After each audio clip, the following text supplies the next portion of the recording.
সিলেটের হজরত শাহজালাল রহমতুল্লাহ আলাইহের মাজারে প্রথমবারের মতো প্রকাশ্যে দানবাক্সের টাকা গণনা শুরু হয়েছে।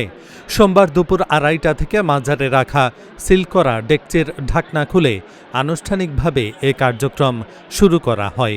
ব্যতিক্রমী এই উদ্যোগ ঘিরে মাজার প্রাঙ্গণে ভক্ত ও দর্শনার্থীদের মধ্যে ব্যাপক কৌতূহল দেখা যায়।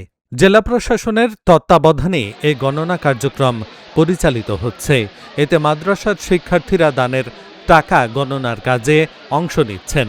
জেলা প্রশাসন, পুলিশ প্রশাসন সহ বিভিন্ন পর্যায়ের কর্মকর্তারা উপস্থিত ছিলেন। নিরাপত্তা নিশ্চিত করতে আইনশৃঙ্খলা বাহিনী সতর্ক অবস্থানে রয়েছে। গণনার সময় মাজার এলাকায় উৎসুক জনতার ভিড় দেখা যায়।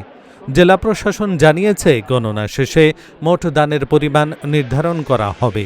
পরে এ অর্থ সংরক্ষণ ও ব্যবস্থাপনার বিষয়ে সিদ্ধান্ত নেওয়া হবে।